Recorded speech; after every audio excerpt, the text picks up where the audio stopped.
And I went through an argument to say that if there's some quantity which is 0 in any coordinate system, then it's 0 in all coordinate systems, right? If there's a tensor quantity. And that just follows because it transforms like a tensor. So, but nevertheless, I just want to point out the subtlety in this argument. You see, I pick a point in space-time. I pick coordinates at that point in which the derivatives of the metric are 0 at that point. Okay? So all I've shown is that this quantity is 0 at that point. Now I pick another point. Okay? I pick a different set of coordinates in which the metric is eta and the derivatives are 0 at the new point in its coordinates. Okay? Then I do it again. Then I do it for all the points. So I've used an infinite number of coordinate systems, right? But in each one of those, this quantity was 0. And therefore, it's true that this quantity is 0 in any coordinate system for the entire spacetime. Okay, so it's a subtle argument, but it's a very powerful one. And we're going to use arguments like this during this lecture too. So this lecture should be the culmination of the course. It'll all be downhill after here. Because we have now climbed the mountain of differential geometry, and we're going to, I hope, write down the Einstein equations in this lecture, which are probably the greatest achievement of physics to discover the equations for space, time, and the universe. Of course, at the time, Einstein had no idea his equations would describe the universe. He was just trying to make a theory of Newtonian gravity, which was consistent with relativity. So it's really an amazing achievement, and I hope you'll see that it justifies all those horrible indices and all the algebra you have to do. So we're going to talk about the curvature of space-time.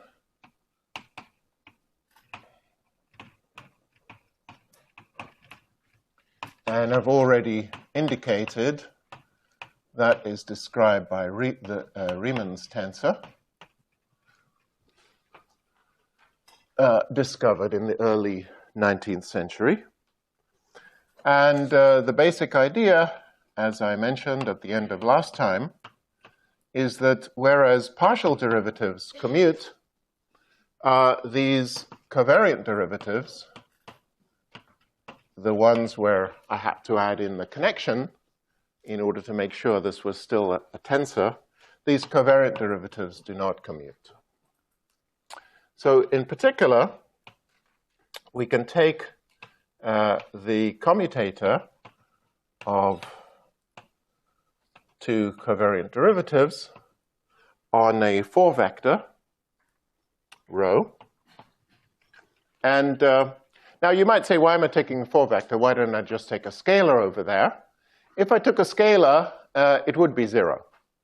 Okay, we can check that easily enough. You see, if I did a scalar minus d nu d mu s, okay, covariant derivative on a scalar is the same as ordinary derivative, right? So these guys I can just replace by partial. There's no connection that appears for a scalar. Okay, and now when I write this down, there are two terms. There's a partial derivative, which commutes, so I can ignore that term. And then there's a connection term. Okay, so this term is going to give me, it's going to give me d mu d nu minus, because the downstairs index, gamma nu mu lambda d lambda, right, acting on S. Okay, so this term will cancel by antisymmetry with that term. And over here, I'm just going to get the same thing, but with mu replaced by nu. So I'm going to get gamma nu mu lambda minus gamma mu nu lambda times d lambda s. Okay, but this gamma object, the way I've defined it, is symmetrical under mu and nu, and so this is 0. Okay, so for scalars, we wouldn't get anything interesting. Now, actually, that's an opportune moment for me to mention that the whole way I derived gamma, it came out symmetric. That's because I derived it via the geodesic equation. There is a generalization of gamma, which is possible, which is to add an antisymmetric piece to gamma, called a torsion. All right, and we may talk about this later. In fact, that torsion piece is necessary in order to, well, it's not necessary, but it usually occurs in theories with spinning particles.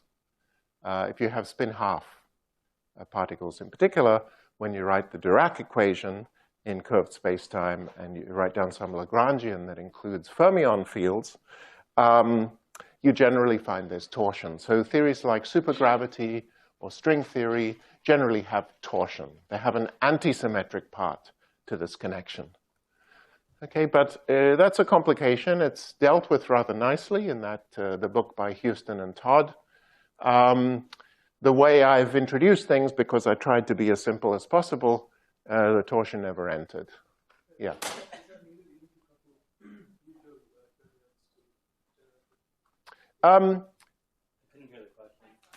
Okay, thanks. Sorry, what's the question? Is it necessary to introduce torsion even to couple fermions? No, it's not strictly necessary. It is necessary for supersymmetry. Right. If you write a supersymmetric Lagrangian, right, in general there'd be torsion. And so one way of saying it is that many theories with fermions will have torsion. Okay. It's not demanded. Right. If you put in some other space-time symmetries like supersymmetry, then torsion arises. When it arises, it's always minuscule, and therefore makes very little difference to measurements. Hi, Mike. Thanks.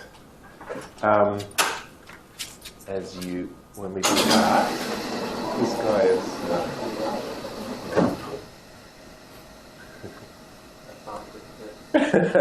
Okay. All right, no problem. Okay, I'll try and avoid using it. All right, thanks. Okay.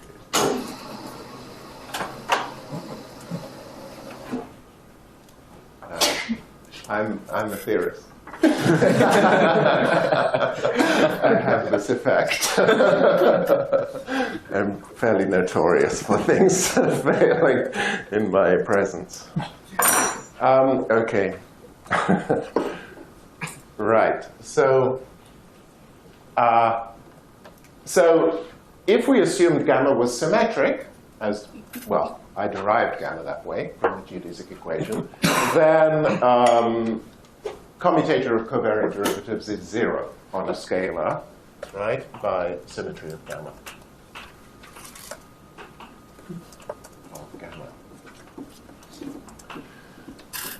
So next best thing is to take a vector, take the commutator of two covariant derivatives on a vector, and this is in fact how Riemann discovered the Riemann curvature. Left-hand side of the equation is clearly a tensor, so the right-hand side must be, and it's a tensor for any vector field S. And so, in fact, there's a theorem called the quotient theorem, which is not hard to prove. If any tensor, if some quantity multiplied by a vector is a tensor for all vectors S lambda, then a mu nu lambda is a tensor. Okay, so Riemann figured out this quotient theorem. He knew the left-hand side is a tensor for any S. The right-hand side is a tensor for any S. Therefore, the right-hand side is a tensor for any S. And since that is true, this coefficient must be a tensor. So now we're going to calculate this. So there's a little bit of boring algebra. I'll try and avoid using that one. So let's just calculate the left-hand side. So this is d mu s rho minus gamma rho nu sigma s sigma minus gamma mu alpha d alpha s rho minus gamma rho alpha gamma s gamma minus gamma alpha rho mu d nu s alpha minus gamma alpha nu sigma s sigma. All of that, okay, that's the first term on the left-hand side, because the stuff inside the brackets is the nu derivative, and the outer stuff is the mu derivative, right? The partial derivative, the two connections, because this guy has two indices. And then I take all that and I subtract off mu going to nu.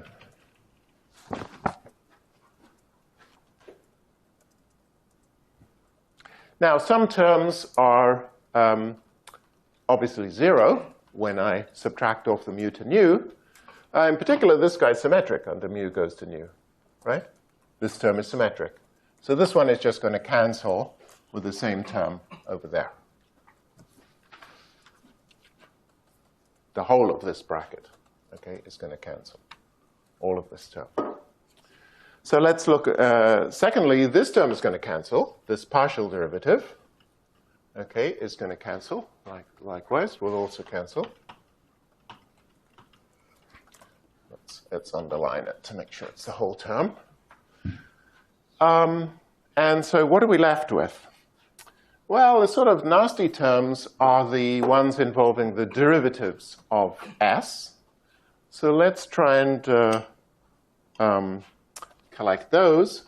So I've got minus gamma rho nu sigma d mu s sigma coming from here. And then I've got a derivative of s from here, minus gamma rho mu alpha d nu s alpha from there. And let's stare at that for a minute. What do you notice about it? Any symmetries? How's this term related to that term?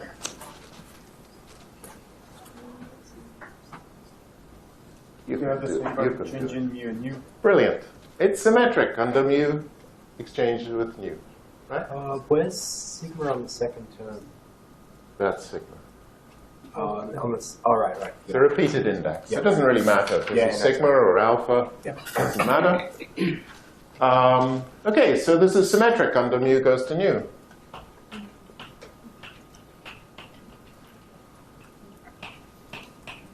Right? But over here, I subtract off mu goes to nu. So this cancels. All right, so cancels with the minus mu goes to nu term. And that's basically it. Okay, we're done. All we have here, we get equal minus d mu gamma rho nu sigma from the first term. Here we get plus gamma rho mu alpha gamma alpha nu sigma s sigma minus mu to nu. I've lost a sigma somewhere. Let's,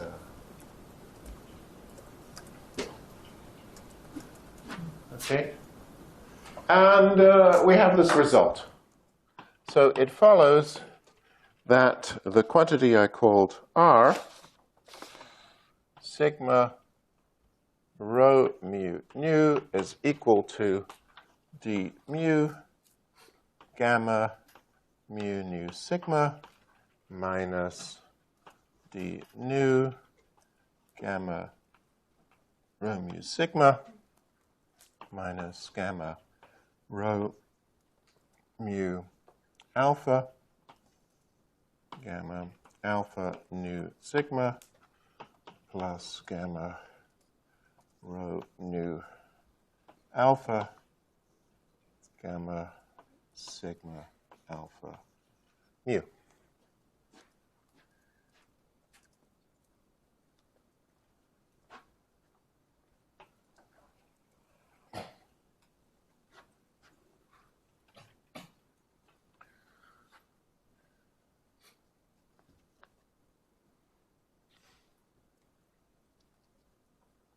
Just check that.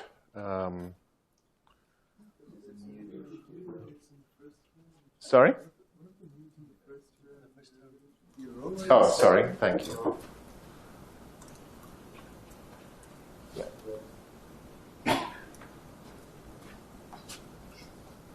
Okay, so I'm just so this term becomes that term, and then I just subtract off the same thing with mu goes to nu to get this term, and then this term becomes that term.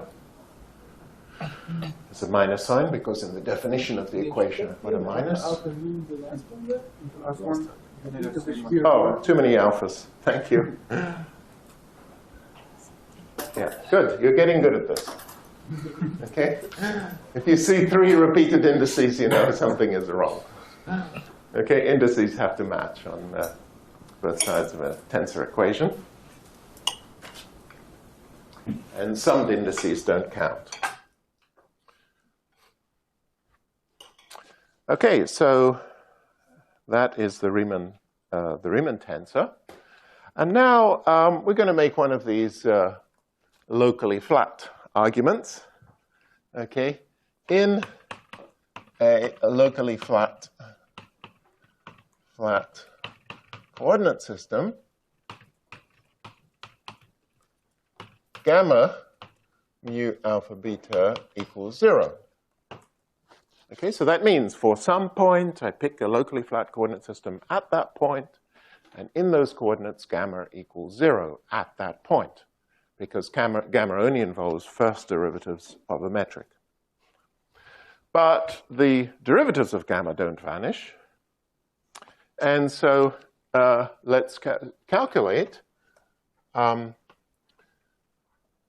Let's calculate the derivatives. So d mu gamma rho nu sigma is equal to, so let's just recall the definition of gamma.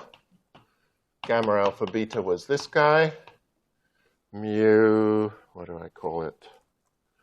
Lambda g alpha lambda beta plus g beta lambda alpha minus g mu lambda beta. What am I talking about? Alpha, beta, lambda. So in a flat coordinate system, the derivatives of the metric vanish. But let's take a second derivative, the derivatives of gamma, which involve second derivatives of the metric. Now, in the flat coordinate system, this is going to reduce to eta mu nu. Well, actually, no, it's simpler to say.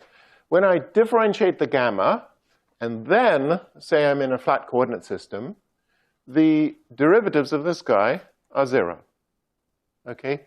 You might worry, g alpha beta lambda equals 0. What about g alpha beta lambda with raised indices? Okay, well, this is just the inverse of that matrix. And if you have an inverse, you know, g alpha beta, g beta delta, by definition, that's delta alpha delta. If I differentiate this equation, it will give me a relationship between the derivative of the inverse and the derivative of the original g. And that relationship is just that g inverse alpha is equal to minus g inverse g inverse g comma alpha here.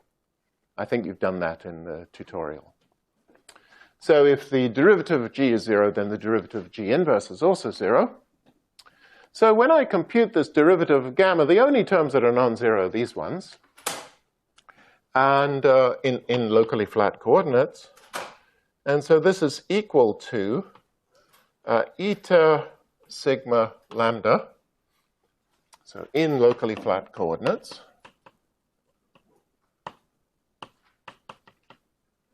Okay, where g is eta, derivatives of g are 0. Now we need the second derivatives of g. And they come from differentiating those terms.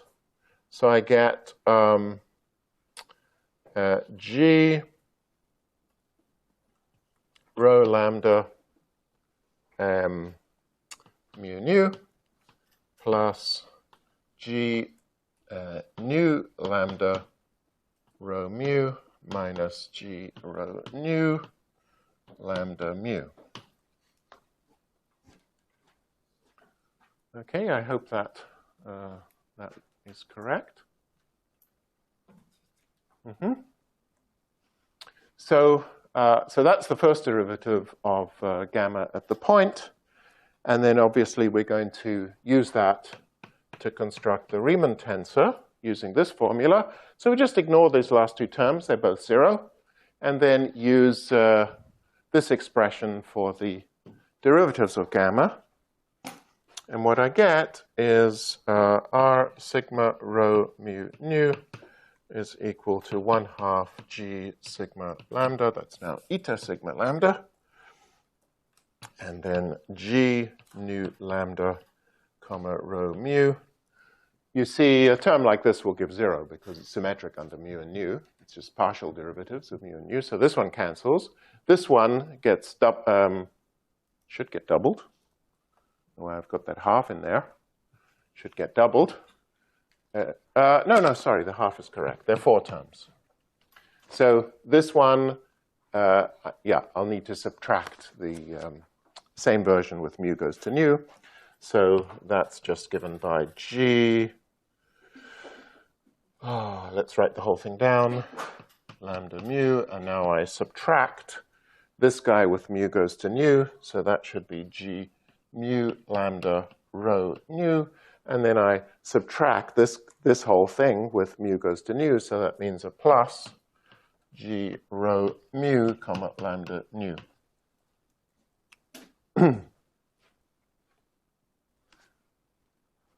And then just to make it look nicer, let me lower the sigma index. So with all 4 indices lowered, it's equal to so I lower the sigma index, and this guy becomes sigma, g nu sigma rho mu minus g rho nu comma sigma nu sigma mu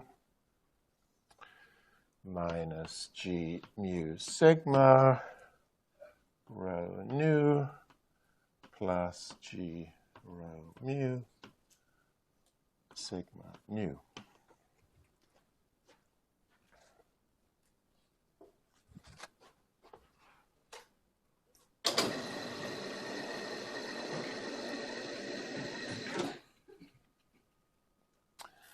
Now, why did I go through all that? The reason is because in this form, it's easy to read off all the symmetries of the Riemann tensor. Okay, the symmetries of Riemann.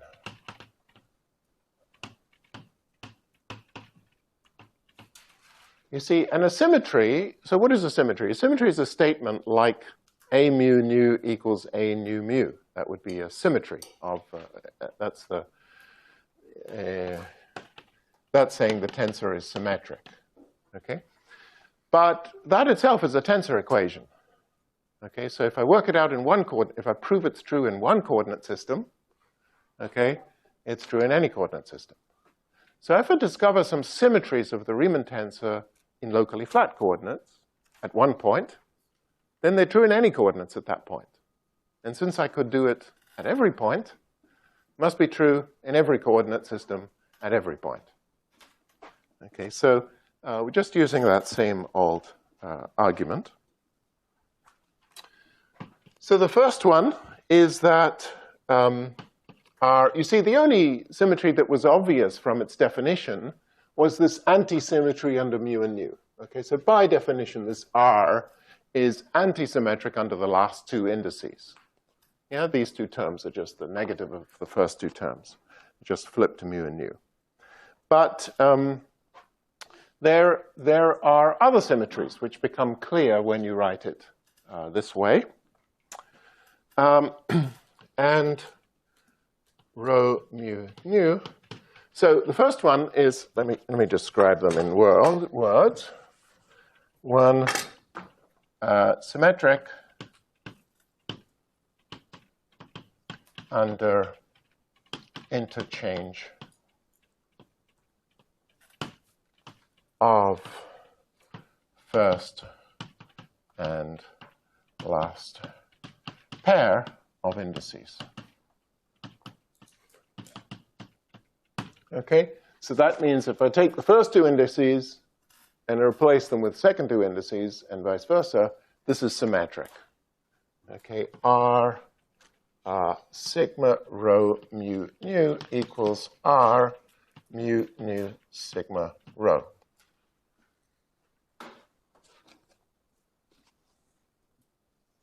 Okay, so I won't check it, but I'll just leave it to you to check that if I take this expression and I replace sigma with mu, rho with nu, mu with sigma, nu with rho, then it's exactly the same. It's unchanged. Secondly, this anti-symmetry of the last two indices extends to an anti-symmetry of the first two indices. Not really surprising, because you could flip the first and the second pairs of indices. So under exchanging the first two indices, or the last two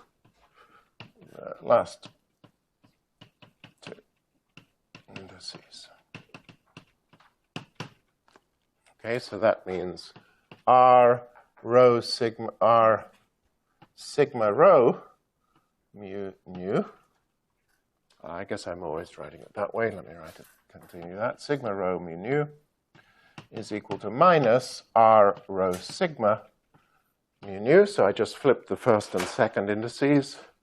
It's also equal to minus R sigma rho nu mu, where I flipped the last two indices. And it's, of course, equal to plus if I flip both of them. Rho sigma, rho sigma nu mu. So it has some symmetry and some anti-symmetry. Just try to put this one up a bit. And finally, it has a property called cyclicity. And cyclicity means that I take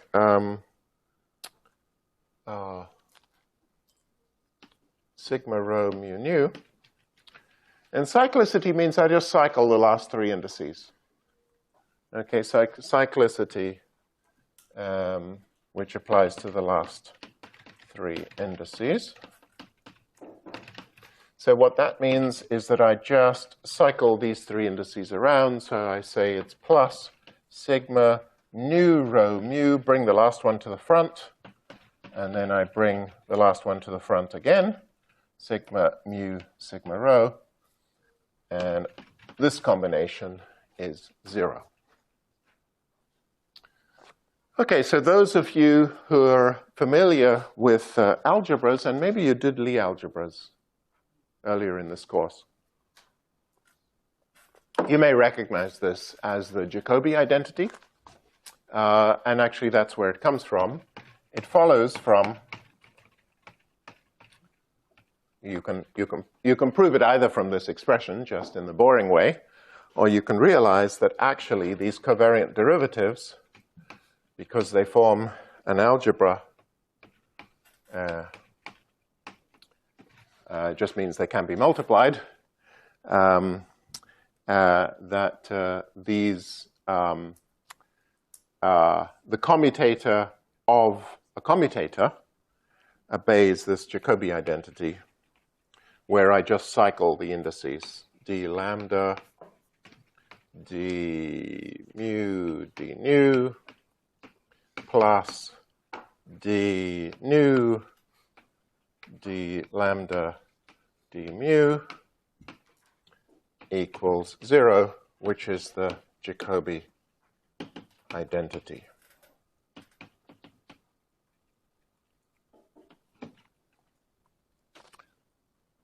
And the proof of that identity is totally trivial. Just write out all the terms. Okay? Write out all the terms and you'll find they all cancel. So,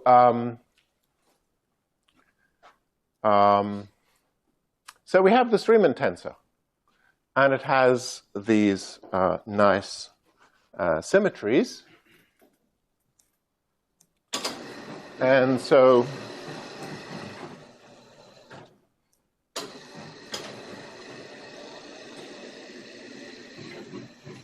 I don't know why I did that. It always goes the wrong way first time. The blackboard does not obey cyclicity. It likes to permute these two, and then it cycles. I don't know what it's doing, but it's not cyclic. So question, how many independent components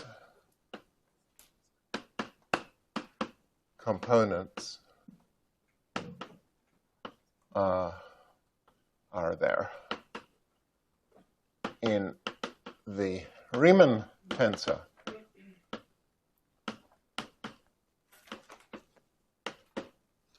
Okay, we know that in an antisymmetric two-index tensor there are 6 components in 4 dimensions. In a symmetric one there are 10 components, like the metric. The metric has 10 independent components. In a tensor with no symmetry, it's got 16 components. 2 by 2 tensor. Now we're into this 4-index tensor, which is a bit scary. So obviously in 4 dimensions, naively, the Riemann tensor has 4 times 4 times 4 times 4, which is a lot of indices. Okay, but let us do it in d dimensions, just because we can, and it will be instructive. And now we have to figure out how to take account of all these symmetries, which reduce the number of independent components. So, so let's take 1 and 2 into account. So first, take 1 and 2 into account. Okay, so basically we can think of this 4-index object as a matrix that has 2 indices, but each index is a pair of indices, okay, of d-dimensional indices. Okay, so in d dimensions, so think of R mu nu rho lambda as a symmetric matrix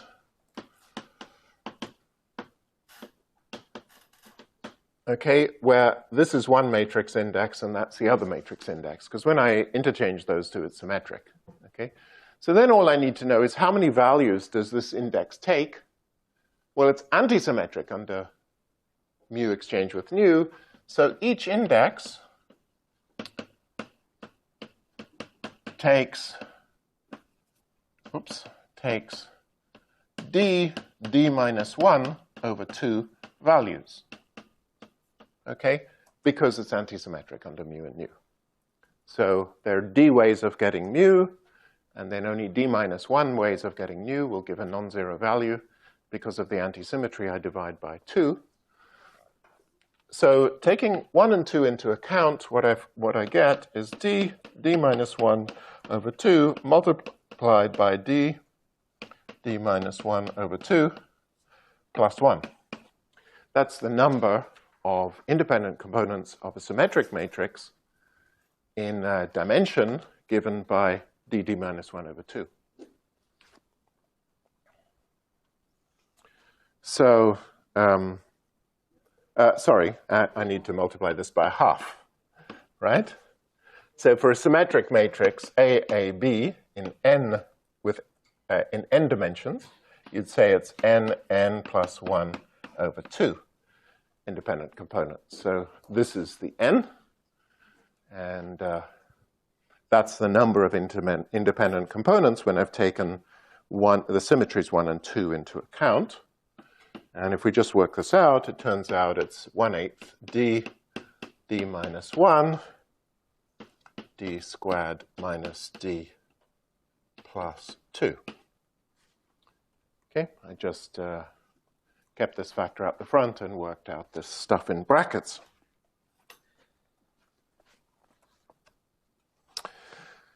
Now we've got to take the cyclicity into account.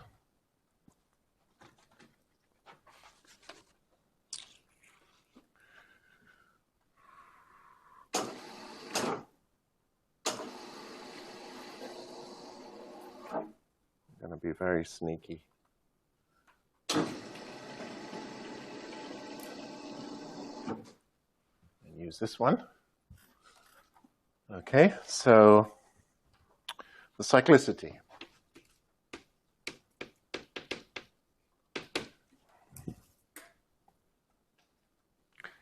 Now, this cyclicity is an equation, and the thing about it is an equation which is totally antisymmetric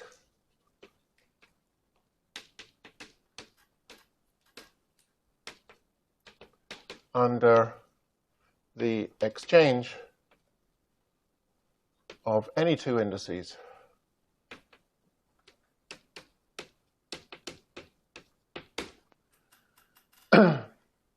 Okay, so let's imagine we exchange nu and rho. Well, this guy's antisymmetric, so this one changes to minus itself. If I exchange nu and rho, this term will go to r sigma rho nu mu, okay? But then if I flip the mu and nu, it goes to this one with a minus sign. And if I exchange nu and rho in this term, I'll need to do one flip of indices, and I'll get that one with a minus sign. Okay, so this equation is completely antisymmetric under exchange of any pair of indices. Okay, it's a beautiful property. And what it means is they're not, there's only a limited number of equations there. There are, i.e., it is d, it's the number of components of a completely antisymmetric 4-index tensor over 4 factorial equations.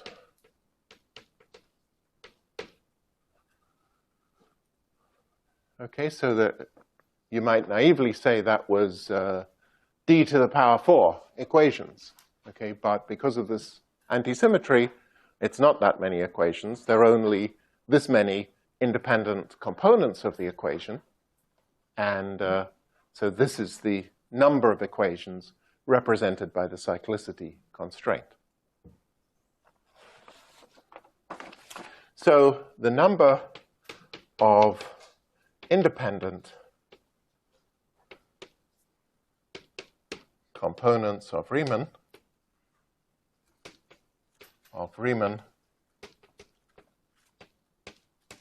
taking all these symmetries into account,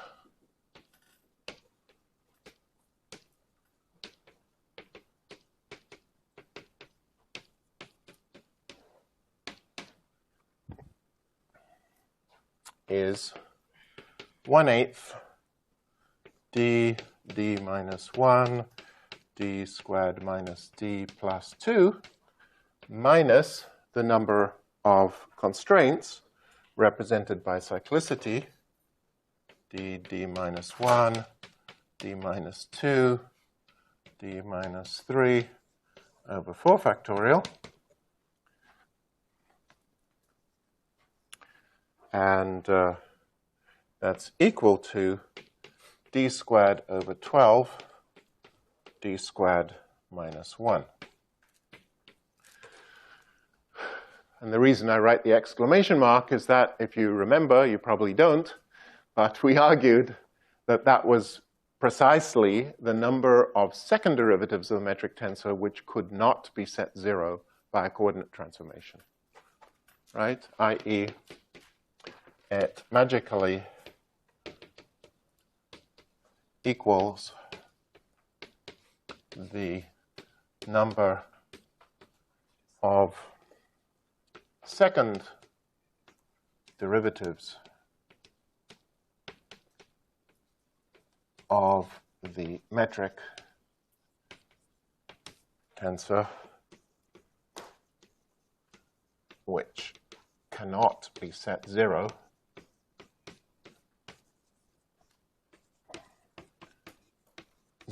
at a point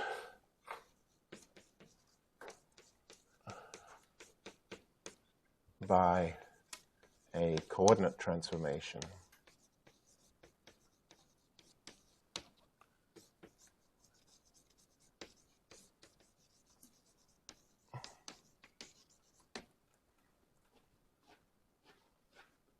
Okay, so when Riemann discovered this, he must have been pretty happy. He realized he'd found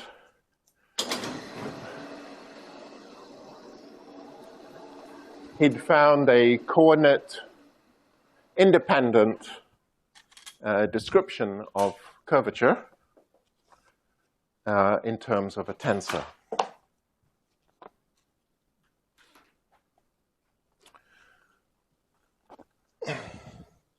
And then, as I've mentioned before, from the Riemann tensor, everything else follows. All the other tensors that we'll need in general relativity. So, just to remind you, from Riemann,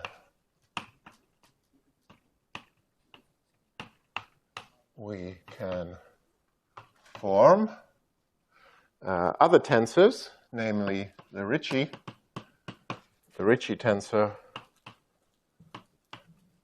which is R sigma nu, which is R rho sigma rho nu. So I contract the first and third indices of Riemann, and I get a symmetric tensor. It's symmetric because when I exchange the first two and the last two indices of Riemann, it's symmetric.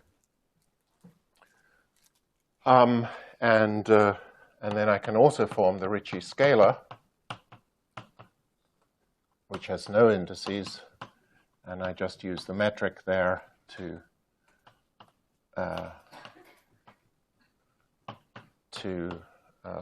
contract the metric with Ricci, which is the same as raising one index of Ricci and contracting it with the other.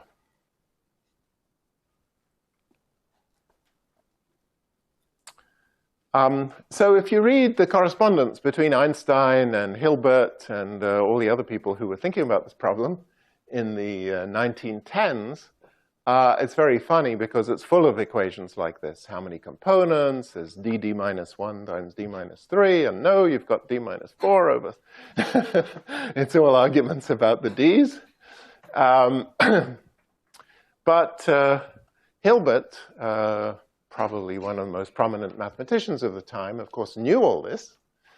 And when he realized that Einstein's trying to connect Riemannian geometry with gravity, Hilbert knew, for example, that if you want to write down an action principle, which is invariant under general coordinates, there's really only one candidate, or almost only one candidate, okay, which is this guy.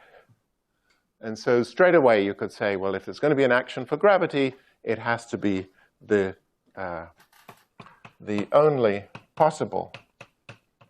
So the point is that there is only one scalar quantity representing the intrinsic curvature of a manifold. And that's the Ricci scalar. If you want the second order equation. Yes, true. The only possible action, which is, of course, second order in derivatives,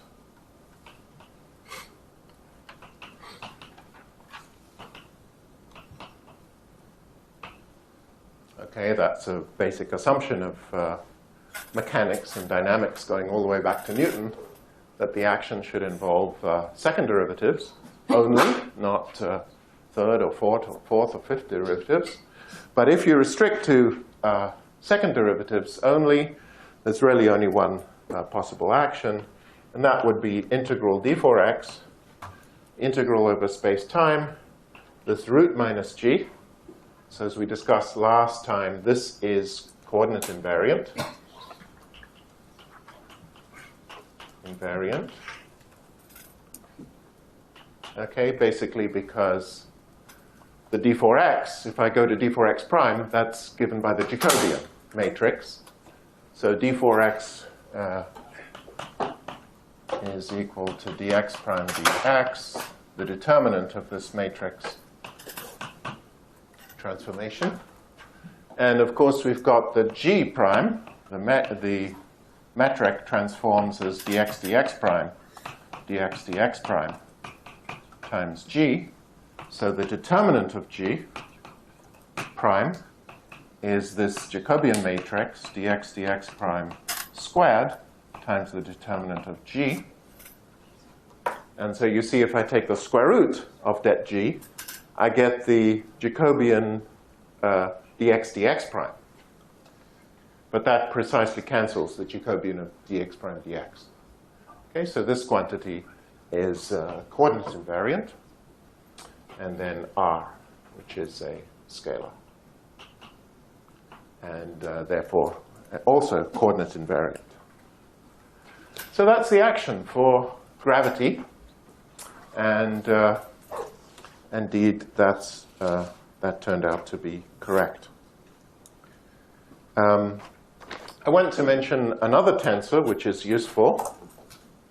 I'll do it over here.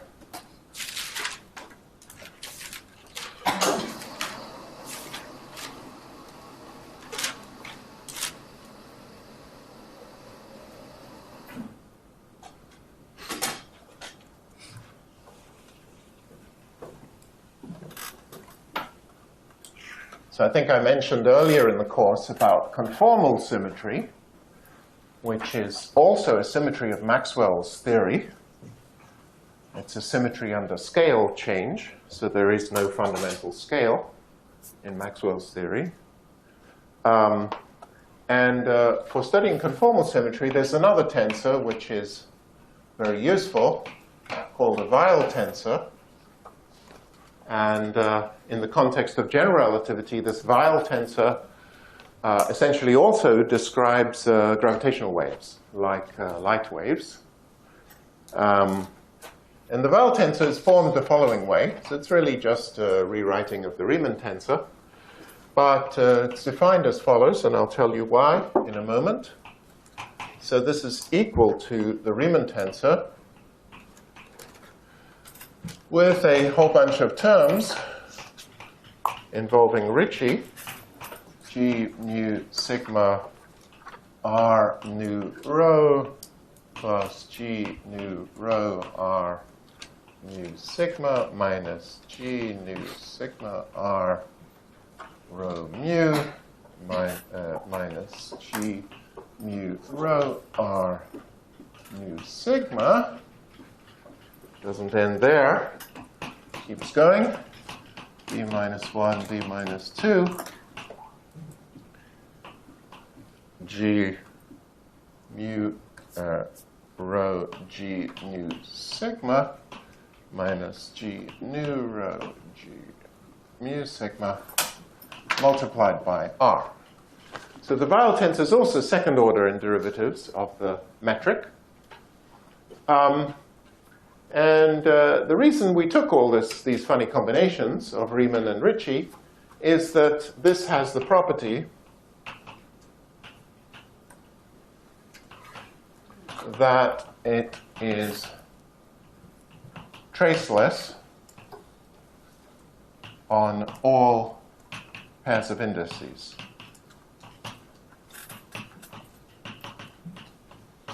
I.e., C mu rho rho sigma equals 0, etc. Okay, so the Riemann tensor is not traceless. Traceless means that if I contract two pairs of indices. Now, to contract them, I've got to raise one with the metric and then sum over the pair. Okay, so Riemann is not traceless. In fact, its trace gives the Ricci tensor. Trace on the first and third indices gives the Ricci tensor. And the trace of the Ricci tensor gives the Ricci scalar. So that suggests, well, let's take Riemann and take out the traces. Form some tensor that's completely traceless on all indices. It's trivially traceless on these two or those two because antisymmetric. Okay, but tracing it on one of the first pair and one of the second pairs, it's not 0. So you take out all the traces. And so this Weyl tensor has fewer components than Riemann. In fact, the number of components of independent components would be however many the Riemann had, which I've forgotten. Where is it? Was it written somewhere? Maybe I erased it. D squared over 12, D squared minus 1, minus the number of components of Ricci. Now, Ricci is just D plus 1 over 2, right? That's a Ricci tensor. It's a symmetric tensor. And the Ricci scalar comes from the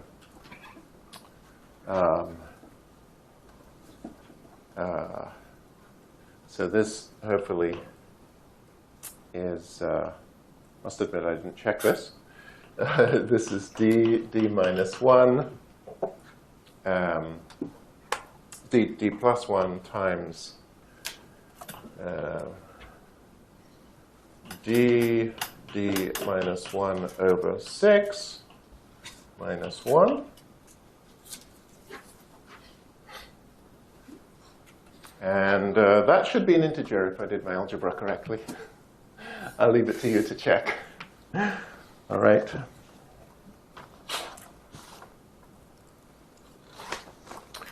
So the Weyl tensor represents the sort of trace-free part of the curvature. One question. Yeah. What if we wanted to calculate the Weyl tensor in, say, 2 dimensions? Should we just neglect the last good question. terms? So we didn't go through this, but let's go back to the Riemann.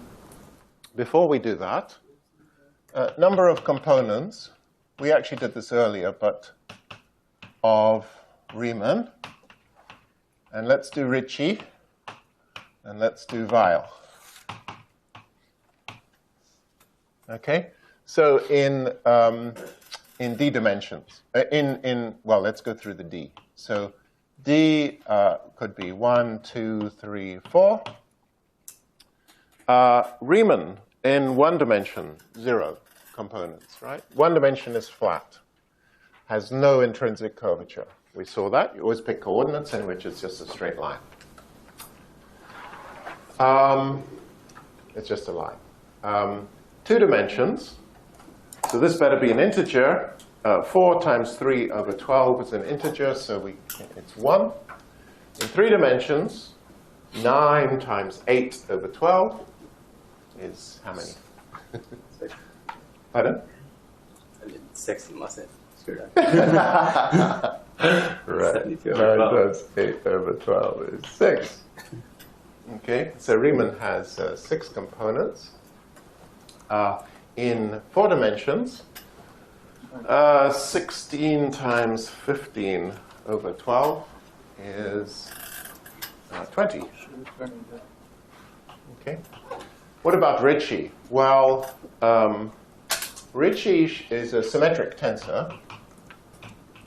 Okay, so that should be dd plus 1 over 2. So this should be 1. dd plus 1 over 2. It's symmetric. 1. But Riemann, well, it would be 1, but except it comes from here. Okay. And this quantity is 0. So this doesn't count. Okay? If you just took it at face value as a symmetric tensor, it would have one component, R11. But actually, R11 is the trace of this guy, which is 0. So 0. 2 dimensions.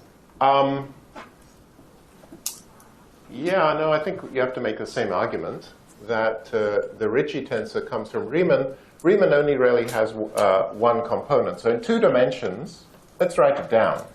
It's pretty obvious there's only one component because it's got to be antisymmetric under the first 2 indices, antisymmetric under the last 2 indices. So these have to be different.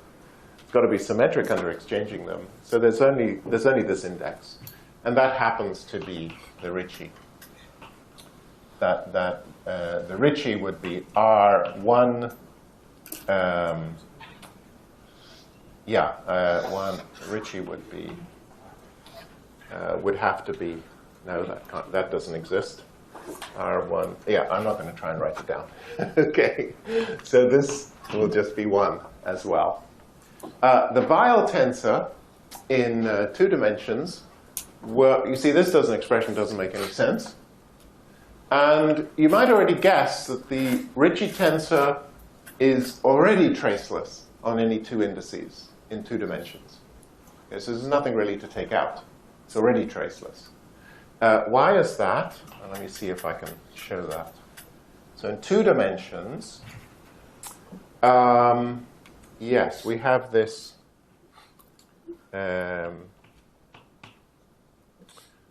R. So the trace would be G rho sigma. It must follow from the symmetry. Rho sigma mu nu. And so we're just going to calculate G11, G12, G22. Let me just invite you to do that, okay? And see that the trace on all indices is identically 0. Is identically 0. So that's why the Weil tensor doesn't exist in this form, in 2 dimensions. And then if we go up to 3 dimensions, we can try and figure out how does this 6 split in, yes, sorry. So how does it split into Ricci and Weil? I believe that in 3 dimensions, the Weil tensor is identically 0. Yeah. So, so in 3 dimensions, everything is in Ricci. Okay. And this Weil tensor is identically 0. If I take this definition and I calculate it, then you'll just discover that in 3 dimensions it's identically 0. Okay, so here it is identically 0. And in 4 dimensions, the Ricci has 10 components. because it is a 4x4 symmetric matrix, right? So it has 4 times 5 over 2, which is 10 components, and the Weyl tensor has 10 components.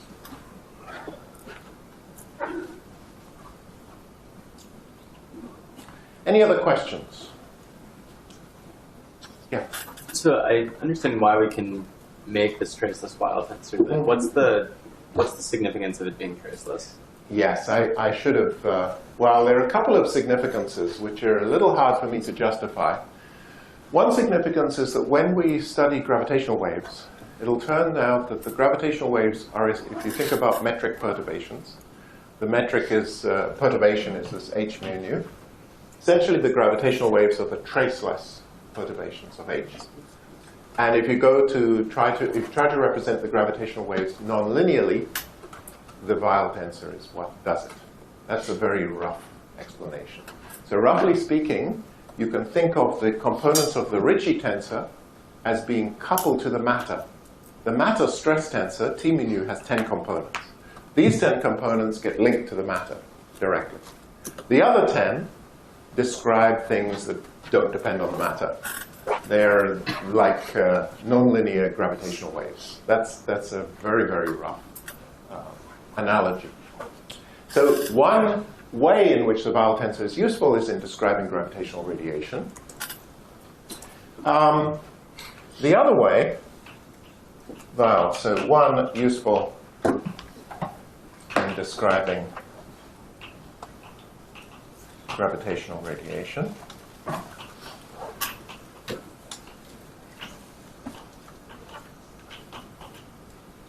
And two,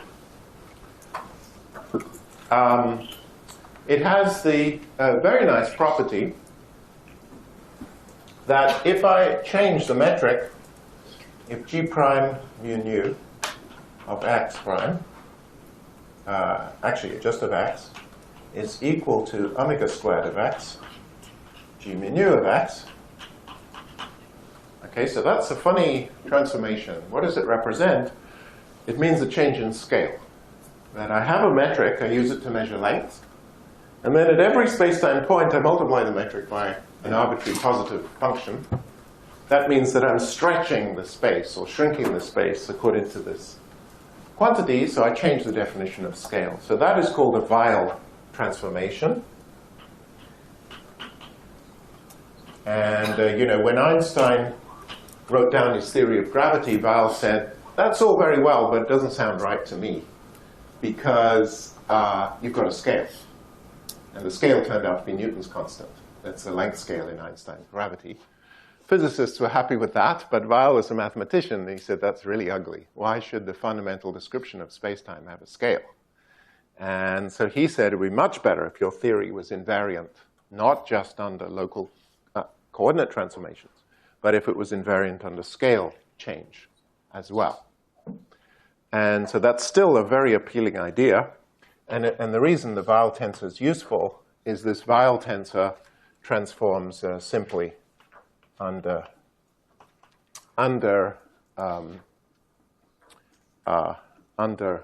these changes. And let's see if I can remember the right power of omega. The point is, yeah, I can think of this as being two derivatives acting on, so I believe it's just omega squared c.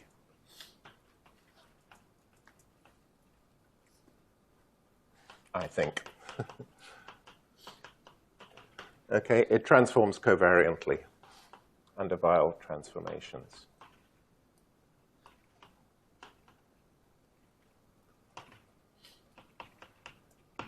So if you go to this bigger symmetry, we're always looking for things which are invariant under the symmetry or covariant under the symmetry, because we like to write our equations in a form which is valid, whichever symmetry, an equation which is valid, which is obviously invariant under symmetry transformations, and the Weyl tensor is the quantity that transforms covariantly under Weyl transformations. Any other questions? Okay, so let me move on because I want to get to Einstein's equations. And so we're going to do that now.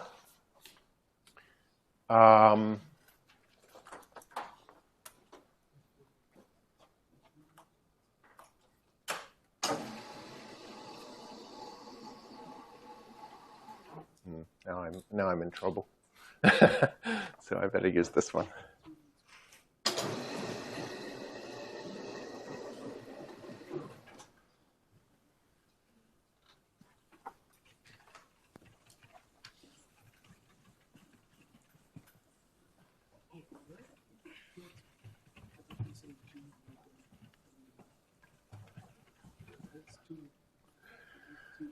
So we're going to, I have to tell you one other thing before we do that.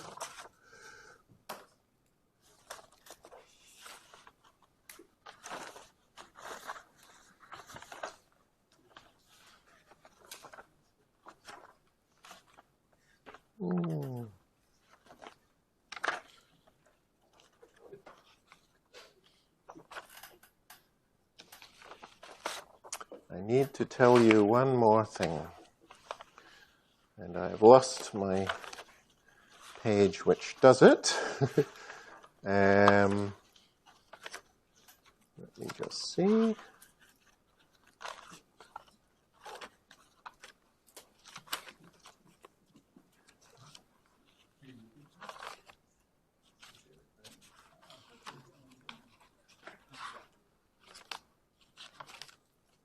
Okay, I'll have to do it in real time. So, the Einstein equation.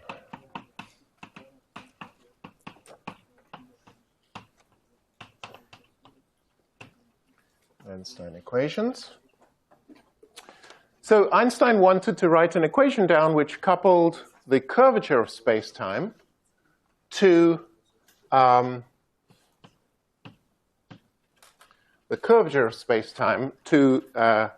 well, let me not even write that down.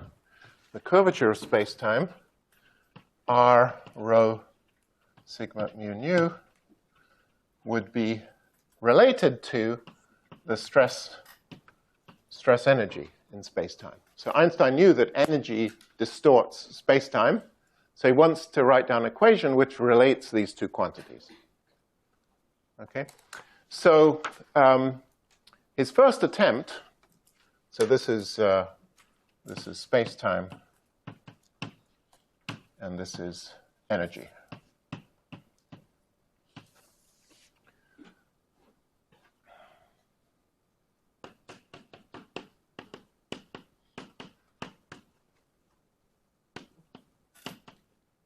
To understand how energy bends space-time.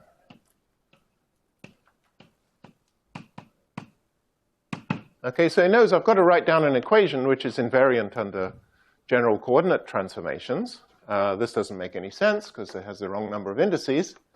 So the obvious thing to do is to contract some of them. And so we can form the Ricci tensor. That's a symmetric 4x4 tensor. And actually, Einstein's first guess for these equations was that r mu nu equals constant times t mu nu. That turned out to be wrong. Okay, it's another mistake Einstein made, but along the right track, because he forgot that you can actually write down another tensor, which is g mu nu r, which is also symmetric 4x4 tensor. And that should somehow be related to t mu nu. Okay?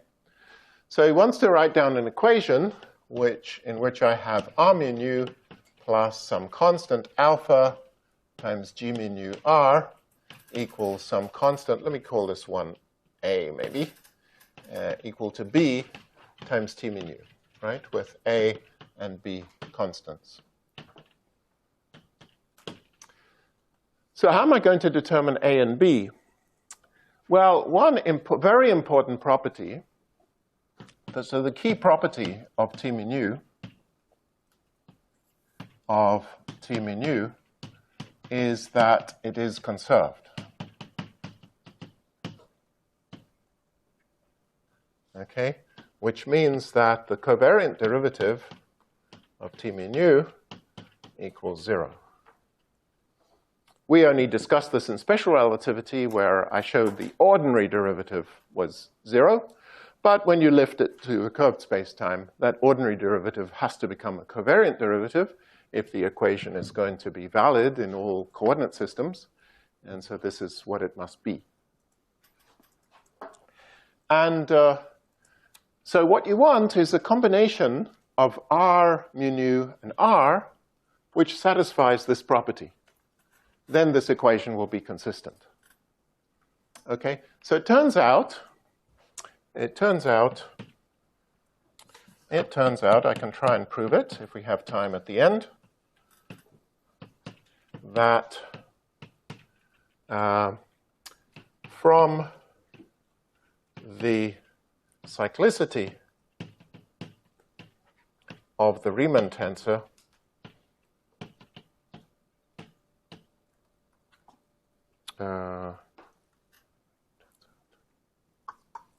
is it just a second? No, let me just say it turns out. Okay, it turns out that the covariant derivative of R mu nu minus 1/2 G mu nu R equals 0, identically.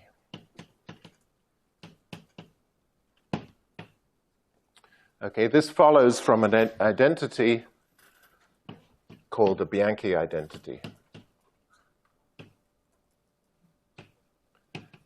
And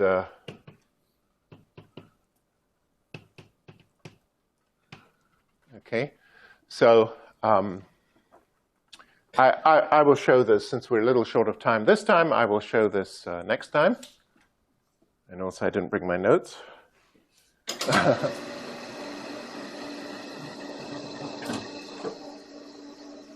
So Einstein initially made this error of assuming the left-hand side of the Einstein equation was just R mu nu, and then he realized he had to correct it by subtracting 1/2 G mu nu R, and so the quantity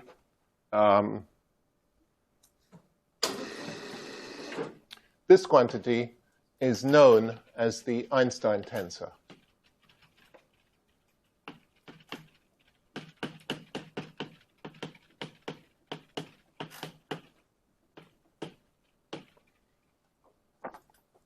So it's just a linear combination of the Ricci tensor and the Ricci scalar times the metric.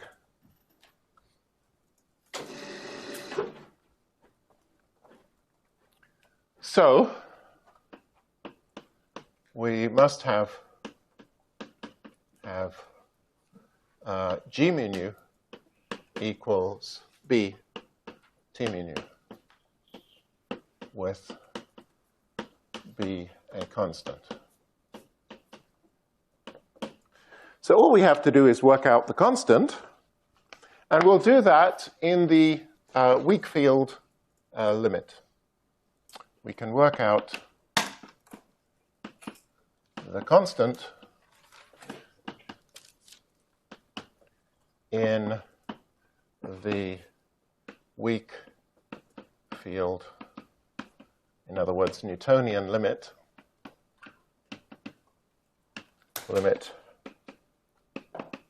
By weak field, I just mean that H mu nu is less than 1. G mu nu is eta mu nu plus H mu nu, and modulus of H mu nu is less than 1, much less than 1. So we can work out the constant in this weak field limit. So all we do is work out the Riemann tensor in that limit. R sigma rho mu kappa is equal to, I can use my expression, unfortunately I've rubbed it out, involving derivatives of the metric. Notice that if G is eta plus h, gamma goes like h, because gamma depends on derivatives. So the gamma terms in the Riemann tensor are of order h squared, and you can forget about them. The terms involving G inverse are, 1 plus h. So basically everything only comes from the second derivatives of h, and it's easy to derive this formula just from the equations I gave you before. Rho nu sigma mu minus h mu sigma rho nu plus h rho mu sigma nu plus order h squared. And so from this expression, you can see that our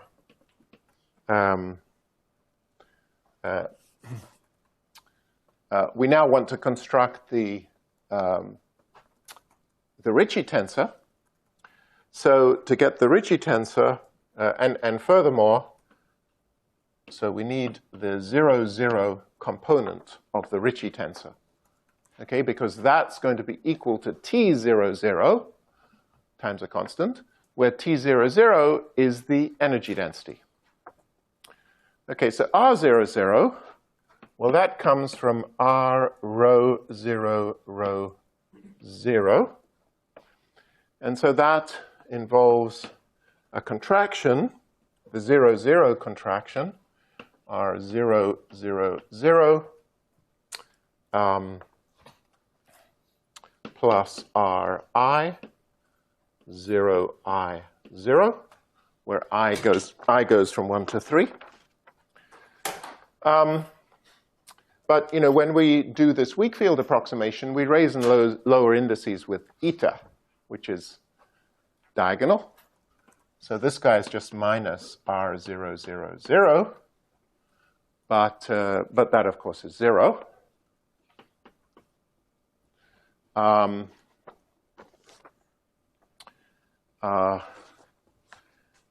It's 0 just by antisymmetry. And so the only term we need is actually coming from here.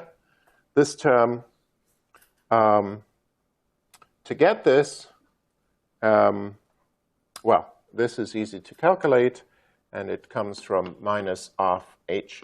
It's half h 0, 0, I. So let me just show you that. If I want to calculate the 0, 0 component of Ricci, I'm going to contract sigma with mu. I'm going to assume static metric, assuming, as before, that d by dx 0 of h mu nu equals 0. So I can ignore time derivatives. So when I work out this guy, I0, I0 is what I need. And so rho and kappa would both be 0. Anything involving a derivative with respect to 0 is 0. So anything with a rho derivative or a kappa derivative, I've got my indices wrong here. Rho, sorry, sigma, not kappa. Sorry, eta, nu, not kappa. That should be nu. Anything involving a rho derivative or a nu derivative should be 0. So this is 0, this is 0, this is 0. The only non-zero term is this one. And you see I get minus a half h0, 0, comma, I, which is here. Okay, but we already worked out the relationship between h0, 0 and the Newtonian potential, phi. And if you remember, for static gravitational fields, we had this relationship that h0, 0 was minus 2 phi over c squared, where phi is the Newtonian potential. So this quantity here is twice Laplacian times phi over c squared.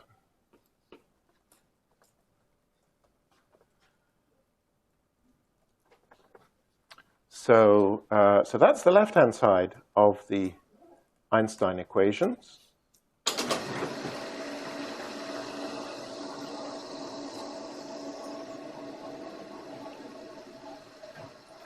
Okay, or that's the zero component of the left-hand side of the Einstein equations.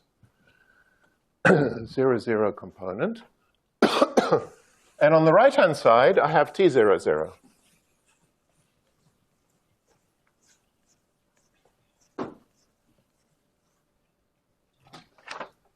So the Einstein equation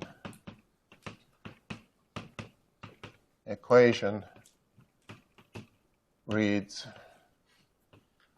R00,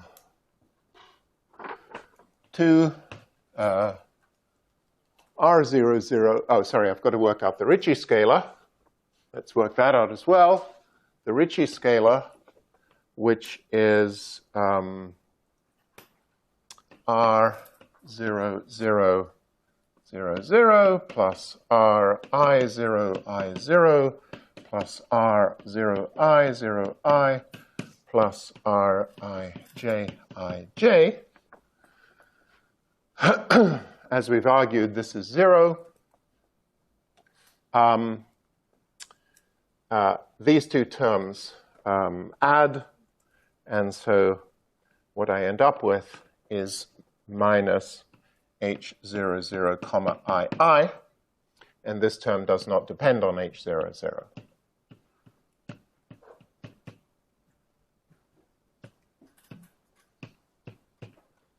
Okay, so the second and third terms give you that quantity.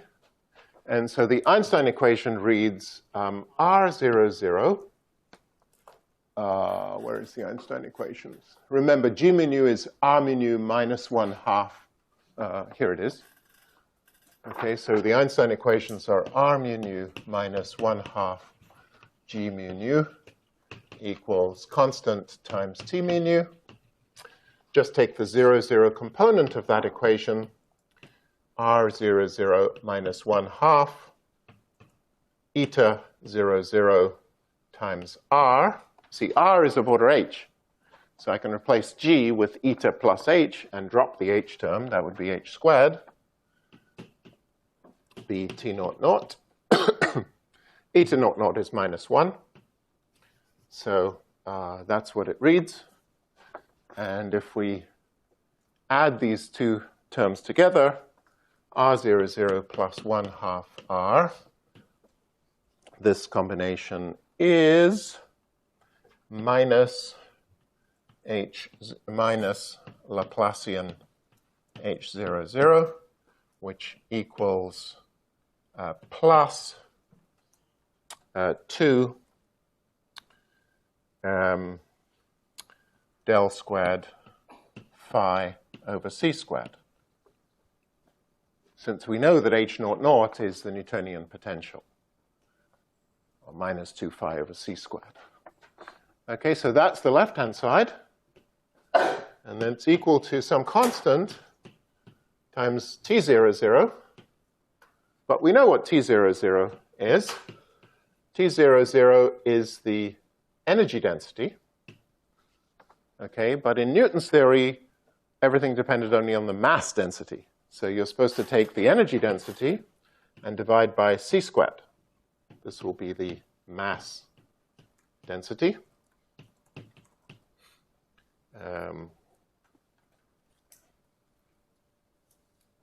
Rho, sorry, I did it the wrong way around.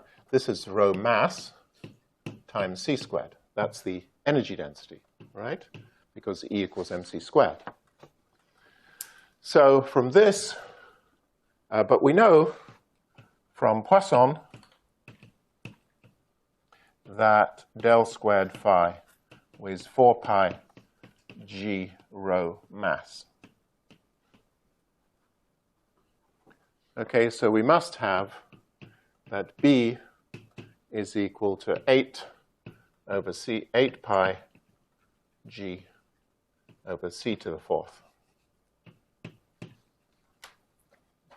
And so the Einstein equations are that the Einstein tensor is 8 pi g t mu nu over c to the fourth, where g is Newton's constant.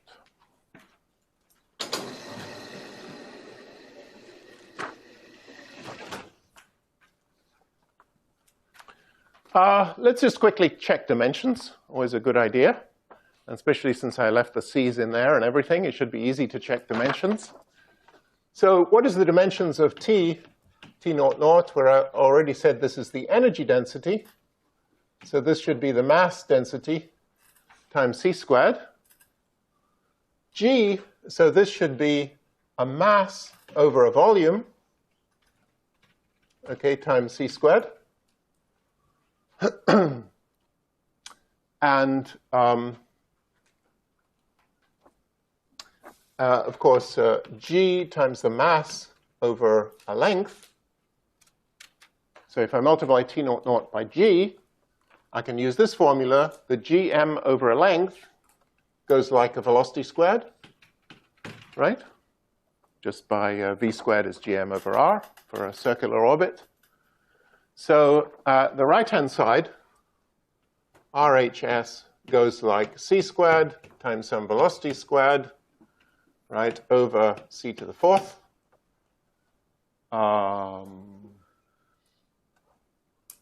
squared, so times 1 over L squared. This is all dimensionless, right? So the right-hand side has dimensions of 1 over length to the fourth. That's what a curvature should be. A curvature is the second derivative. The metric is always dimensionless. The curvature is two derivatives, so curvature goes like 1 over length squared. So the left-hand side goes like 1 over length squared, because two derivatives. Good, so it's dimensionally correct, and that was Einstein's great discovery. Any questions?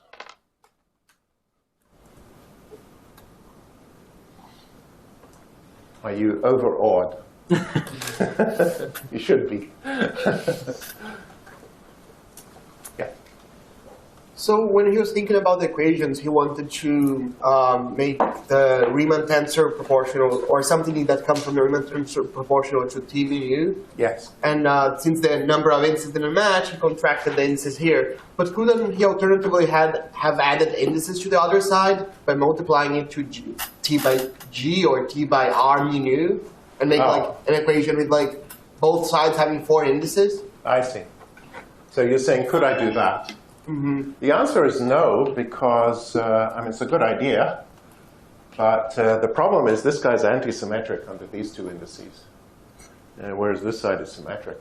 Mm-hmm. So the symmetries just won't work unless I contract the Riemann tensor and get a symmetric thing which has the same symmetries as T. Mm-hmm. So it's a good thought, but I don't think it will work. Yeah. You've got to write down some equation which is supposed to be generally valid. It should respect all the symmetries which are general. So the one thing I haven't proven to you is this identity that the covariant derivative of the Einstein tensor is 0. I'll do that first thing next time. Yeah. So in like the Maxwell theory, this grad mu T mu nu, for like the divergence-free stress energy tensor, that's not always true. Like in Maxwell's theory. In the Maxwell theory, if you have a source, is that still always 0? Oh, good question.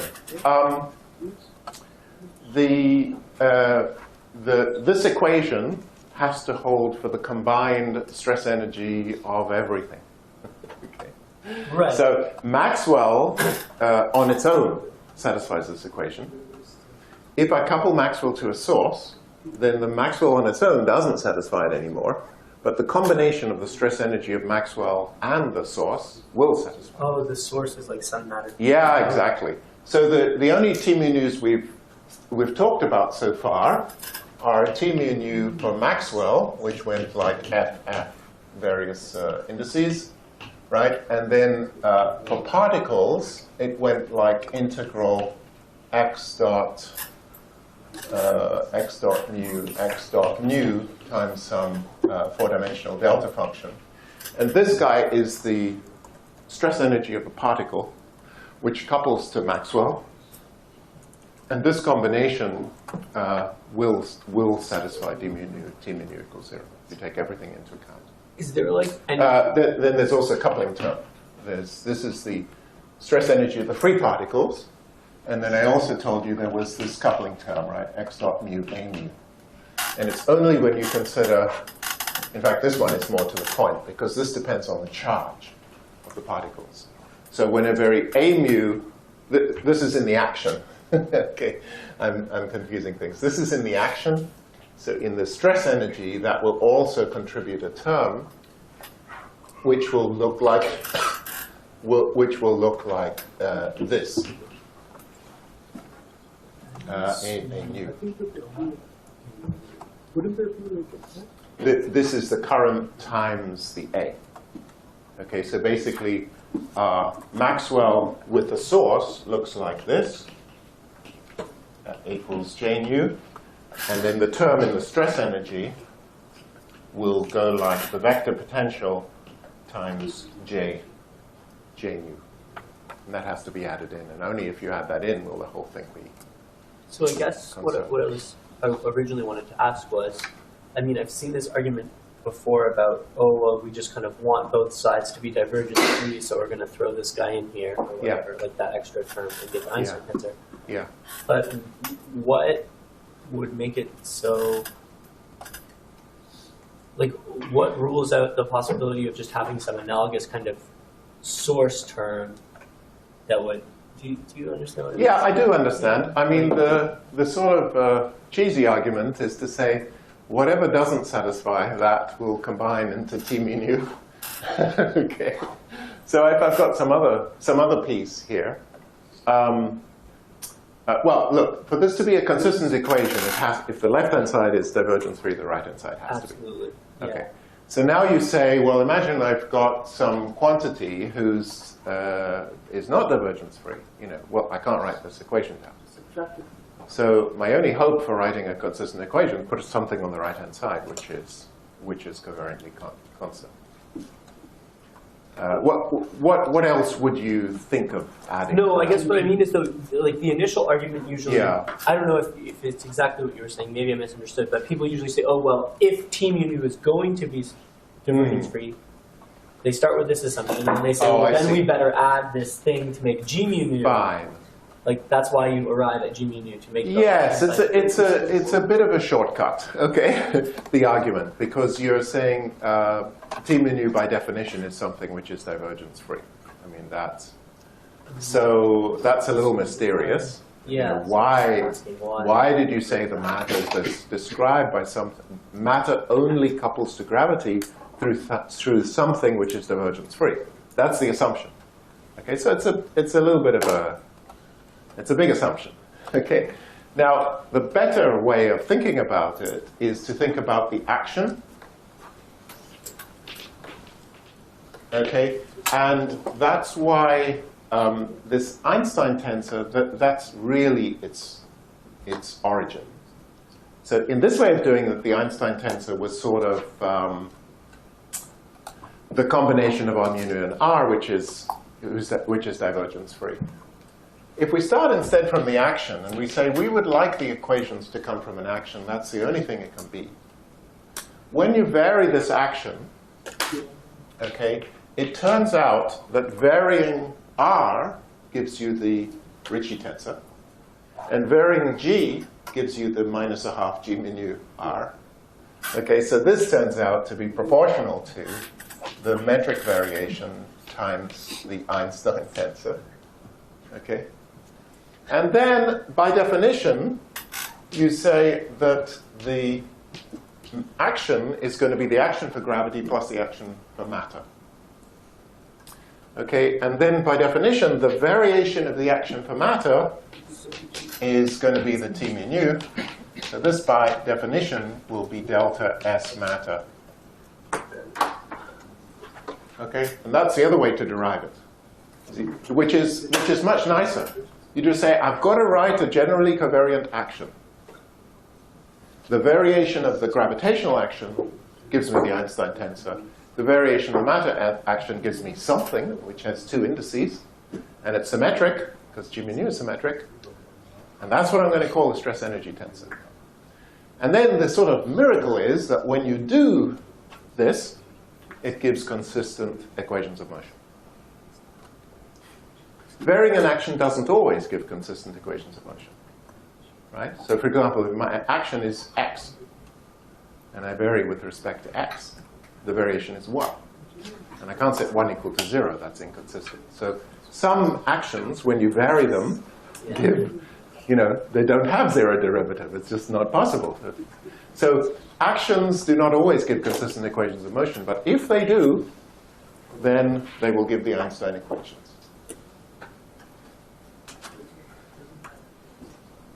So that's a sort of deeper way of doing this.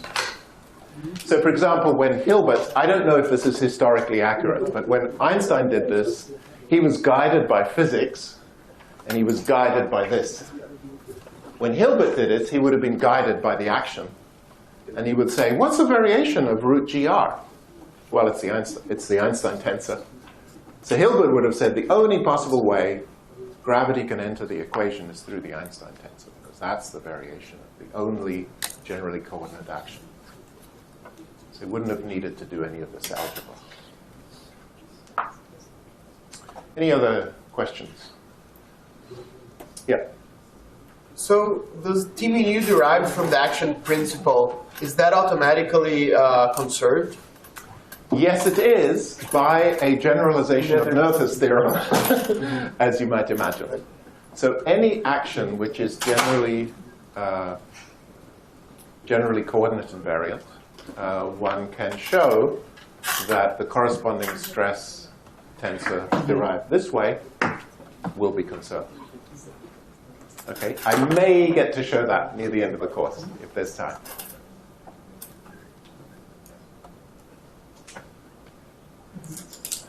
Okay, there's no class this afternoon. I guess there's a colloquium on the origin of life.